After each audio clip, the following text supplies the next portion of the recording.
part 1 of a ride to the roof of the world in the Hero Glamour went online a few days back.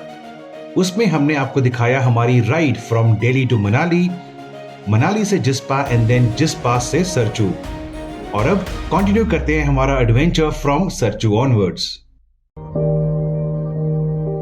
आज का सफर almost 300 kilometre होने वाला था and hence we left Sarchu early. इस stretch पर Glamour की 5 step adjustable hydraulic shock absorber suspension काफी काम आई, specially for a heavy rider like me. एक खराब इनिशियल स्ट्रेच के बाद the road opened up for a while. No traffic, high elevation and freezingly cold. Soon the bad stretch started. हमें मिले multiple diversions, long stretches of no roads, and then finally the base of the popular Gata loops.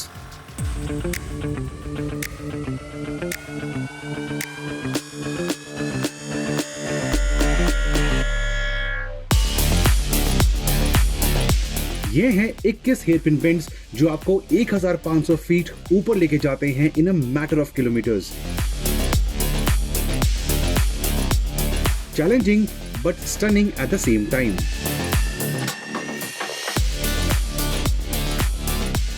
सार्चू से सुबह जल्दी निकलना was a good decision. बहुत ही कम traffic है, mainly commercial vehicles. The Glamour and this is peace. Gata loops लेके we are almost at the top. A few more loops left, and वहाँ से हमारी elevation will be around 16,000 feet. We came in from there, जहाँ river bed है।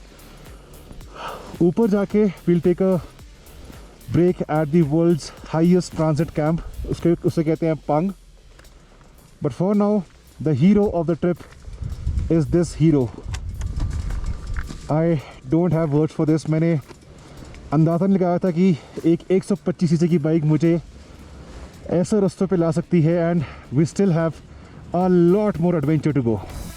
यहाँ से पंग तक का सफर wasn't great. Initially ट्रैफिक नहीं थी and we even came across some wildlife. And then crossed 2 mountain passes. पहले आया नकीला and बाद में आया लचुंगला पास। So पंग यहाँ से अभी भी 16 किलोमीटर दूर है, and look at this wonders of nature. ये frozen रिवर या स्ट्रीम रही होगी and now it's breaking up. इस टाइम पे north India is burning with temperatures of close to 48, but यहाँ देखिए and it is overcast today, तो ठंड काफ़ी है। Pang 16 kilometres and what a view. But इसके बाद surprise surprise, dust all around, lineup of trucks, bad roads and so on. This continued for a good 30 minutes before we finally hit Pang and took a much deserved break.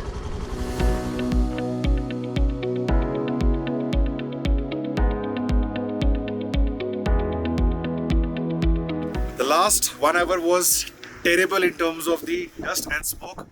Non-stop convoy of trucks coming down from Leh side because यहाँ पे even odd है। Bike मिट्टी में है, gloves मिट्टी में है, helmet मिट्टी में है, but the spirits are high.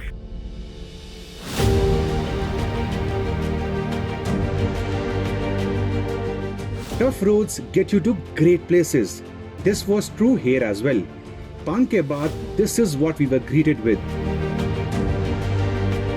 An endless valley जहाँ getting lost would have been scenic and adventurous enough. इसका नाम है मोरे Plains. What a place, you will agree.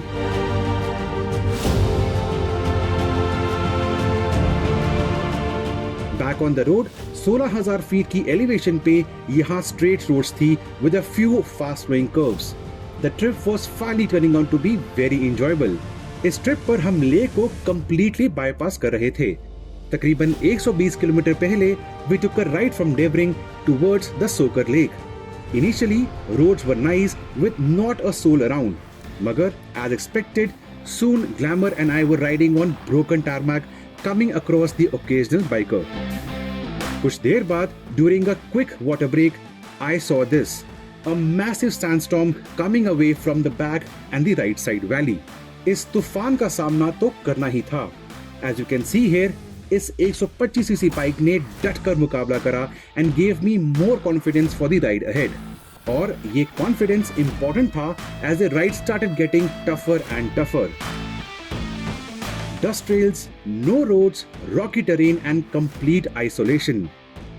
ऐसे रूट्स पर एक भरोसेमंद मशीन का साथ होना बहुत ही इंपॉर्टेंट होता है. As you can see, this was no fiction or a virtual adventure. What you see here was the real deal. Ladakh escapade in its purest and virgin form. From Puga onwards, roads improved and then we hit the Leh-Hanle route. यहाँ से thankfully roads were excellent. Just the occasional dust storm, but lots of isolation. Ride के last 2 घंटे बहुत ही quick थे and we finally reached Hanle by evening.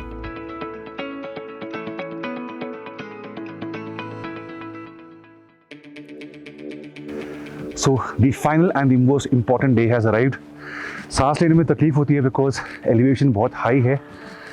Hanle एक छोटा सा cute सा विलेज है और यहाँ से हम जाएंगे towards what is the world's highest motorable pass. इतने दिन का सफ़र with the Glamour has been fantastic.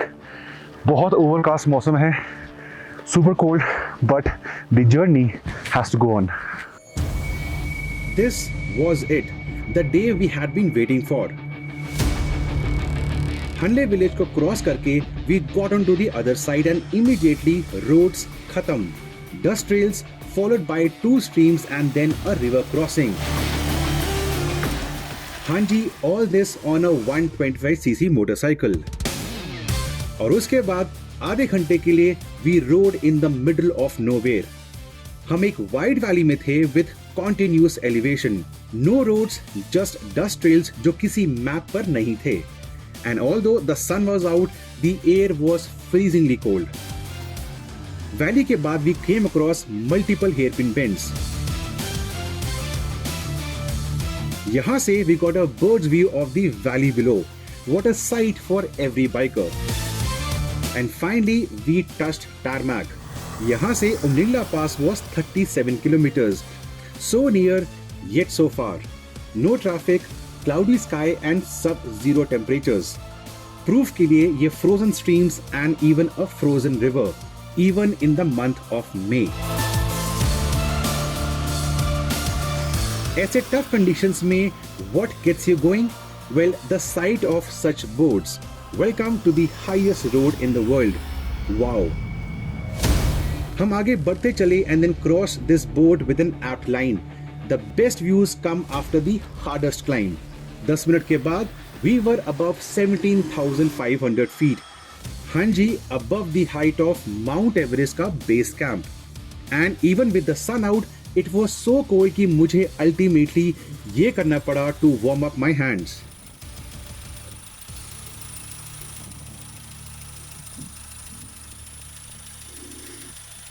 It is definitely under sub-zero.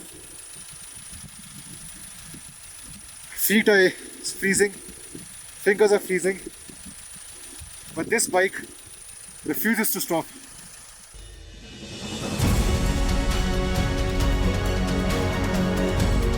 एक आखिरी क्लाइम, एक आखिरी पुश एंड दुनिया की पहली 125cc मोटरसाइकिल पहुंची 19,000 फीट. What an emotion.